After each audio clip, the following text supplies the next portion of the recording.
네, 반갑습니다. 자, 이제 29강으로 넘어왔습니다. 우리 지난 시간에 28강에서는 중남부 아메리카의 과잉 도시화 이야기를 했었죠. 자, 이제 아프리카로 넘어옵시다. 사하라 이남 아프리카의 지역 분쟁과 저개발에 대한 이야기입니다. 단원 제목에서 볼 수 있듯이 이 지역은 좀 어려움이 많은 지역입니다. 지역 갈등 문제도 있었고, 그 다음에 경제적인 문제도 있습니다. 이 부분의 내용 한번 살펴보도록 하죠. 자, 일단 이 사하라 이남 아프리카는 부족사회다라는 특징이 있습니다. 부족사회라는 건 어떤 혈연으로 묶여진 그런 사회 집단을 뜻하는데, 정상적인 근대 국가, 현대 국가로 발전하기 이전에 유럽이라든지 외세의 침략을 받아서 식민 지배를 먼저 경험했어요. 그렇다 보니까 국민 국가로서의 개념보다는 부족 중심의 사회, 요 부분이 강조가 됐었는데, 여기에다가 이슬람교와 크리스트교의 전통이 합쳐져 있는 형태로 발전하게 됩니다. 원래 부족사회에서는 토속신앙이라고 하는 요 종교가 있었는데, 여기에다가 이슬람교와 크리스트교가 유입되면서 이들이 어떤 하나의 전통으로 뒤섞이게 된 거죠. 특히나 아프리카 대륙은 북쪽 지역은 이슬람교, 남쪽 지역은 크리스트교 중심의 어떤 종교가 전파가 됐는데요. 이 둘 사이에서 점이지대가 나타납니다. 우리 점이지대라는 말 여러 번 배웠습니다. 어떤 하나의 문화지역에서 다른 문화지역으로 넘어갈 때 서서히 바뀐다고 했죠. 경계선을 놓고 완벽히 딱 이렇게 그 선을 이루면서 바꾸는 곳은 많지 않고, 이슬람교 지역이 있고 크리스트교 지역이 있다면 이 둘 사이에서 뭔가 서서히 변해가는 이런 움직임이 나타난다라고 했습니다. 그런데 이 둘 사이에서 점이지대가 되면 종교 분쟁이 발생하기도 한대요. 뒤에서 사례를 통해 살펴볼 텐데, 나이지리아나 아니면 수단, 남수단 분쟁 뭐 이런 것들이 대표적인 사례가 되겠습니다. 또한 유럽의 식민지 경험이 여기까지도 계속 영향을 미치면서 유럽 국가들의 간섭을 받는다든지, 아니면은 식민지 때의 어떤 앙금, 식민지 때의 어떤 그 부족 간의 갈등, 이런 것들이 현재까지 남아있는 경우도 많이 있습니다. 자, 그래서 먼저 종교 이야기를 해보면요. 자, 아프리카의 종교 분포 보면, 자, 북부 지역, 그러니까 우리가 모알튀리이라고 했던 모알튀리이 지역의 북부 아메리카와 그 아래쪽에 있는 니제르, 말리, 차드, 수단 이런 나라들까지 이슬람교 분포가 상당히 넓은 걸 볼 수 있고, 자, 사하라 사막 남쪽, 그죠? 우리가 이제 지금부터 학습할 요 지역은 대체로 이 크리스트교 비율이 높다. 그런데 이 둘 사이에서 섞이는 점이지대에서는 종교 분쟁이 발생하기도 한다. 이런 내용이죠. 그래서 이제 종교별 신자 비율을 보면 토속신앙은 급격히 낮아졌어요. 1900년대까지만 해도 대부분 토속신앙이었지만, 이제는 토속신앙의 비율이 가장 낮고, 아프리카 대륙은 대체로 크리스트교와 이슬람교 지역으로 구분된다. 요렇게 생각해 보시면 되겠습니다. 자, 그래서 요것도 이제 교과서에 있는 이제 지도인데요. 요거를 한번 보시면, 여기 나이지리아를 한번 보시면 여기가 가장 극명하게 드러나는 사례라고 하겠습니다. 자, 나이지리아 한번 보시면 요 남쪽 여기는 크리스트교이고요. 요 북쪽 여기는 이슬람교 지역이죠. 그리고 요 사이에 점이지대가 나타납니다. 이런 식의 분포를 보이고 있는 나라들이 많아서 이렇게 그 종교 분쟁의 씨앗을 안고 있는 경우가 많다. 예, 이런 얘기입니다. 예, 간단하게 생각해 봤고요. 똑같은 얘기를 이제 나이지리아의 사례를 크리스트교 신자와 이슬람교 신자의 비율에 따라서 이렇게 구분을 해봤어요. 원래 나이지리아는 이 남쪽에 있는 라고스가 수도였습니다. 요 기니만에서 석유가 많이 나거든요. 우리 나이지리아 하면 아프리카 인구 1위고 석유가 많다 이런 얘기 했었는데 요 기니만 연안에 석유가 많이 나는 라고스 지역이 수도였다가 종교적인 분쟁 문제, 국민 통합의 문제 이런 것들이 있기 때문에 중간지대, 점이지대로 수도로 옮겼어요. 그래서 현재 아부자라는 곳이 이제 수도입니다. 그래서 남쪽과 북쪽에 현격한 차이가 나타난다. 그래서 요거를 보니까 석유는 대부분 크리스트교 지역에 있죠. 요 기니만 연안에 크리스트교 지역에 석유가 많이 분포하고 북쪽은 없어요. 그래서 이에 따른 자원 분쟁 문제까지 함께 나타나고 있는 것이 이 나이지리아의 사례다 말씀드리겠습니다. 자, 그래서 이 나이지리아와 같이 종교 분쟁을 겪고 있는 나라도 있고 또 요런 부분도 있어요. 유럽 열강들이 이제 식민지 점령을 했는데 부족 공동체 영역과는 상관없이 자기들 마음대로 자로 대고 막 위도 몇 도, 경도 몇 도선을 기준으로 국경선을 막 그었거든요. 이것을 임의로 국경선을 획정하였다. 요런 표현으로 지금 우리 교재에 나와 있어요. 임의로 자기 마음대로 획정. 획정이라는 게 구획을 짓는다. 경계를 딱 짓는다. 이렇게 보시면 되겠어요. 그래서 한 국가 내에서 여러 부족이 뒤섞이면서 이질적인 문화가 혼재한다. 그러면서 갈등이 발생했다. 그래서 이거를 특히나 유럽 국가들은 더 부추기기도 했어요. 자, 여러분 미얀마 얘기할 때 쌤이 얘기했습니다. 유럽 국가가 자기네들에게 이제 직접적으로 독립운동이나 아니면 비난이 쏟아지는 것을 막고 자기들끼리 분열해서 스스로 이 싸우게 만드는 이런 정책을 한다고 했었죠. 이걸 디바이드 앤 룰, 뭐 분할 통치 이런 말로 썼었는데 부족 간의 차별을 유발해요. 어떤 한 부족은 우대해주고 다른 부족은 압박하는 이런 형태로 이제 통치를 해나가면서 독립 후에는 이 부족 간의 갈등이 벌어지는 이런 일들이 있었습니다. 대표적인 사례가 르완다 내전이고요. 뒤에서 다 자세하게 살펴보겠습니다. 여기 지금 지도가 아마 우리 교재도 나와 있을 텐데 그냥 잠깐만 보면 굉장히 그 많은 부족이 갈라져 있죠. 여기가 이제 콩고민주공화국인데 콩고민주국 안에 보면은 막 수십 개의 부족이 있지만 그것과 아무 상관없이 국경선이 그어졌어요. 그리고 국가들별로 좀 다르긴 하지만 국경선이 이렇게 직선이기가 어렵죠. 이집트 보면 국경이 완전 직선에 가깝잖아요.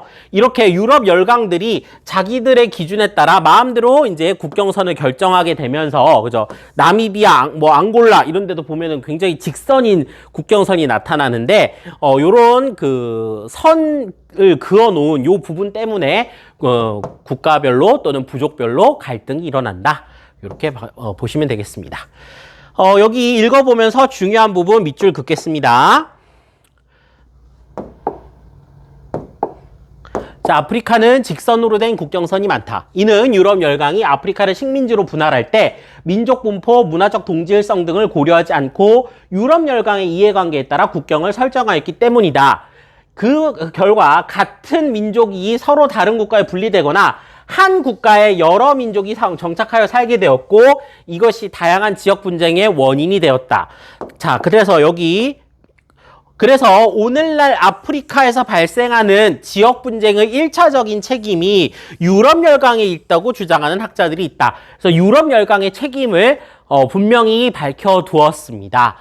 그래서 아프리카 내부의 문제가 아프리카 민족 자체가 아프리카에 사는 사람들 자체가 문제가 많아서다 이렇게 해석할 수는 없다는 거죠. 그래서 역사적인 배경을 알아두시면 좋겠습니다.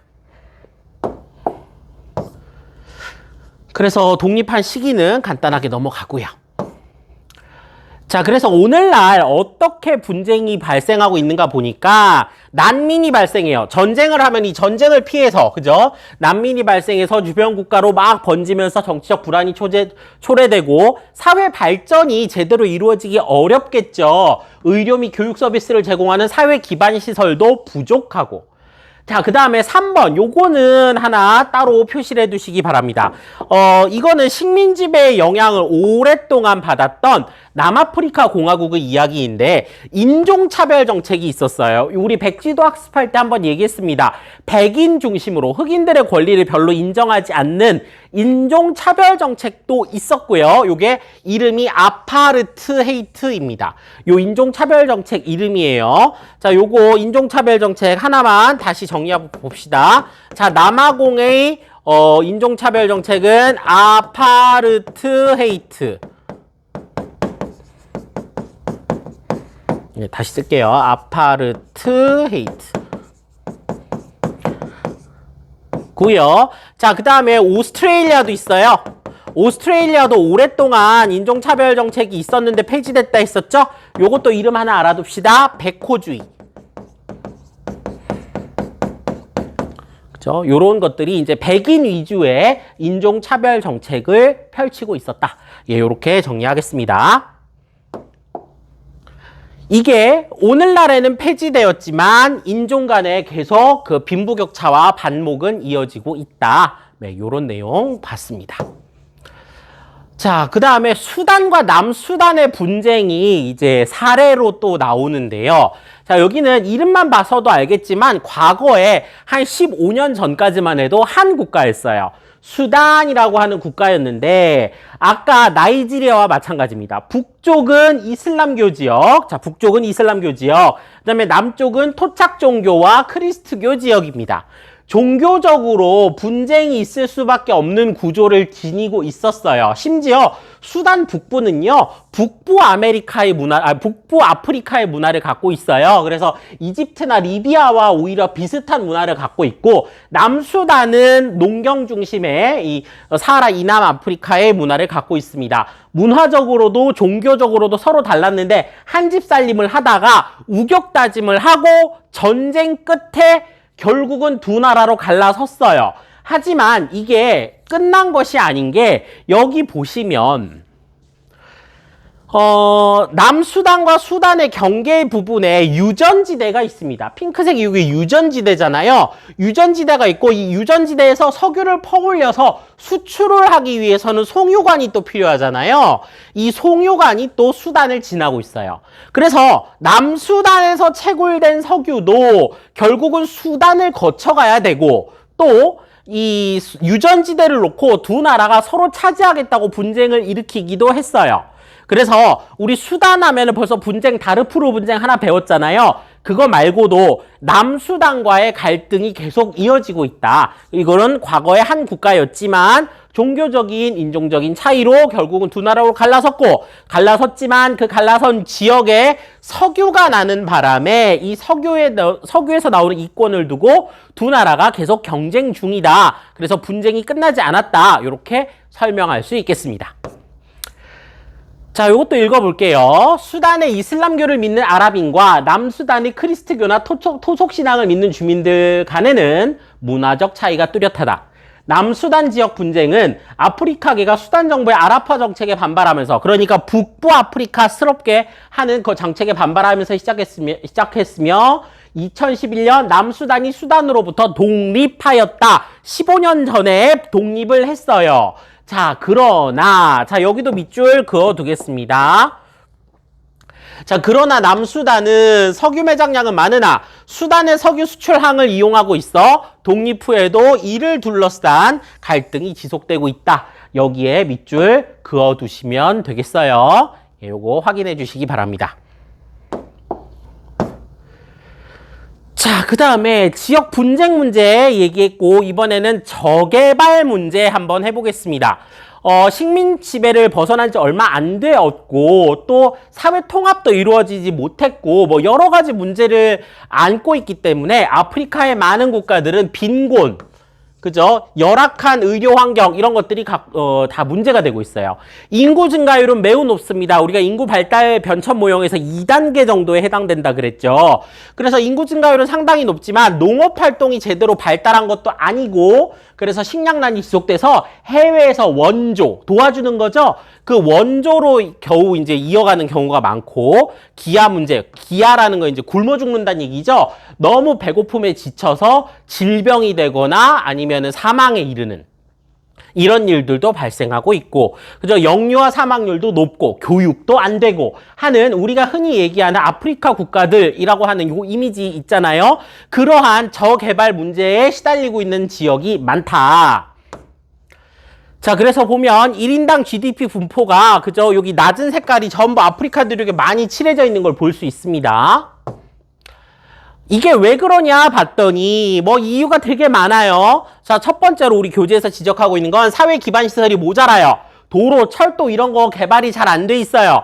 과거 유럽인들이 해외 반출을 위해서 자원 반출 위해서 이제 뭐 내륙과 해안을 연결하는 철도망을 건설한 후 별다른 기반 시설도 없고 농사도 플랜테이션 농장들이 많다 보니까 식량 자원에 대한 그런 부분들이 문제가 있다. 이런 것들을 우리 교재에서 지적하고 있어요. 근데 생각해보면 이것도 그 밑에 원인이 더 있겠죠. 식민 통치 이후로 사회 질서가 제대로 잡히지 않았고 부족 중심의 사회를 아직 벗어나지 못한 지역도 많고 뭐 아니면은 자원을 두고 서로 이권 다툼을 하고 있는 것도 많고 뭐 여러 가지가 있겠지만 그 결과 이런 문제들이 계속 이어지고 있다라고 봐야 되겠습니다. 자, 우리 교재에 보면 이런 거 있죠. 지금 보면 아프리카를 관통하는 어떤 철도망이나 도로망 같은 것도 매우 보기가 어렵고 강 따라서 아니면은 뭐 이렇게 평지 따라서 골짜기 따라서 철도가 조금 부설됐고 그 다음에 항구가 좀 있고 이 정도의 교통망, 그러니까 매우 부실한 교통망을 갖고 있다. 요렇게 보시겠습니다. 그리고 여기 보면 플랜테이션 농업 중에서도 카카오가 이제 사례로 나오는데 우리 카카오 하면 가나랑 코트디부아르 생각해야 된다고 했죠? 가나랑 코트디부아르 위치만 한번 확인해 보고 넘어가겠습니다. 자, 코트디부아르하고 가나 이쪽 지역입니다. 그래서 여기 기니만 연안에 이 지역들이 카카오 플랜테이션 많이 한다 하는 내용도 확인했습니다. 이 지역의 상품들을 보면 그래서 1차 상산품, 1차 산업으로 이제 만들어진 생산품들이 많고 아니면은 2차 산업이라고 할지라도 석유 바로 캐낸 거, 광물 그냥 캐낸 거, 날 것, 자연에서 얻은 것, 이런 것들이 많고 비싼 제조업 제조업 활동에 따라 나온 결과물인 비싼 제품들은 수입을 해요. 그리고 외국에서 도와주거나 투자를 해주지 않으면 돌아가지 않는 경우가 많아요. 이런 문제들이 지금 다 일어나고 있다. 그래서 산업별 종사자 비율을 보면 1차 산업, 농림업 종사자 비율이 높을수록 우리가 경제 사정이 어렵고 서비스업이 많으면은 조금 그래도 경제적으로 여유롭다 이렇게 말하겠는데 차드라든지 잠비아라든지 이런 나라들 보세요. 그죠? 아프리카 내에서도 사정이 좋지 않은 나라들은 1차 산업, 농림업 종사자 비율이 매우 높은 것을 확인할 수 있습니다. 그나마 경제 상황이 괜찮은 데가 남아공이나 보츠와나인데 여기도 지금 60% 정도죠. 3차 산업이. 3차 산업이 60%이면 비율이 낮은 거예요. 그렇게 높지 않습니다. 선진국들은 다 80% 이상으로 올라가 있는데 아프리카에서 상황이 좀 낮다라고 보여지는 그죠? 남아공이나 보츠와나만 해도 이렇게 퍼센테이지가 높지 않은 것을 볼 수 있어요. 그래서 이것을 극복하기 위해서 여러 노력을 한다고 합니다. 대표적으로 우리가 EU 있었잖아요. 여기도 AU라는 게 결성이 됐는데 사실 이게 어떤 선언적인 의미, 그 다음에 해외에서 여러 지원을 받아들이는 창구로서의 의미는 있지만 EU처럼 적극적인 통합이 이루어지는 것은 아닙니다. 자, 그 다음에 ODA, 요거는 하나 표시해 두시기 바랍니다. 공적 개발 원조, ODA. 자, 요건 뭐냐면, 이 정부 차원에서 아프리카 지역의 개발을 위해서 도로, 철도, 의료, 이런 것들을 지원해 주는 겁니다. 국제적인 차원에서 다른 나라가 지원해 주는 거 ODA라고 합니다. 이 ODA는 우리나라가 받던 나라에서 주는 나라가 된 지 얼마 안 됐다 이런 얘기 했었죠. 거기서 이제 나오는 표현 중에 하나입니다. 공적 개발 원조, 국가 대 국가끼리 이렇게 바로 도와주는 거, 이런 것들이 많다. 자, 그래서 민주주의 제도도 필요해, 교육도 필요해, 이런 것들이 이제 필요하고 점차 상황이 나아지는 나라도 있다. 이렇게 말씀드리겠습니다. 르완다 사례를 하나 얘기를 해볼게요. 르완다는요, 아까 얘기했듯이 두 부족 간의 갈등이 극에 달했던 나라예요. 한 부족이 다른 부족에 대해서 일방적인 학살을 하다시피 했거든요. 후투족, 투치족 뭐 이렇습니다. 그 부족 간의 이 르완다 내전이 매우 활발했다는 게 아니고 매우 치열했고 특히나 이렇게 이제 그 학살이 일어나는, 그래서 사실 사진을 가져올 수가 없었어요. 이 내전 장면을 가져올 수 없을 만큼 잔혹한 그런 그 내전이 펼쳐졌습니다. 이후에 이제 이 내전의 상처를 극복하기 위해서 엄청나게 노력을 했어요. 그래서 이제 무슨 족이다 이런 거 아예 말하지 마. 이제 우리는 무슨 부족 없고 르완다 국민이야. 그래서 하나로 힘을 모아서 발전시켜 나가자 해서 의류 산업을 중심으로 해서 산업을 부흥하기 위해서 노력을 했고, 실제로도 급격한 경제 성장을, 그래서 1960년대에 비해서는 무려 한 80배 정도의 성장을 이루어냈다라고 합니다. 이제 수도인 키갈리의 모습이고요. 자, 그 다음에 여기 보면 우리도 언제까지나 1, 2차만 할 수 없다. 3차 산업을 해야 돼. 라고 하면서 첨단 산업 클러스터를 조성하고 있다고 합니다. 우리 요거 육모에 나왔었고요. 그 전까지 별로 다루지 않았었는데 요 부분 육모에 나왔기 때문에 한번 같이 보겠습니다. 첨단 산업 클러스터는 전부 유럽, 미국 이런 데서만 배웠는데, 자, 아프리카의 첨단 산업 클러스터 실리콘 사바나입니다. 자, 케냐에 있고요. 콘자 테크노폴리스 뭐 이런 지역이래요. 케냐의 수도가 나이로비인데 이 나이로비 인근의 콘자시티라는 데 가보면 여기가 이제 첨단 산업지구로서 금융이라든지 IT라든지 이런 것들이 발달한 지역이 있다. 요거는 우리가 육모 때 다루었기 때문에 한 번 더 말씀드리겠습니다. 자, 까지 해서 29강의 내용을 전반적으로 살펴봤습니다. 나이지리아의 사례, 남수단 수단 분쟁, 르완다 경제 발전, 실리콘 사바나 이런 내용들 잊지 않고 잘 기억하시면 되겠습니다. 자, 30강 영상으로 이어가도록 할게요. 고생 많으셨습니다.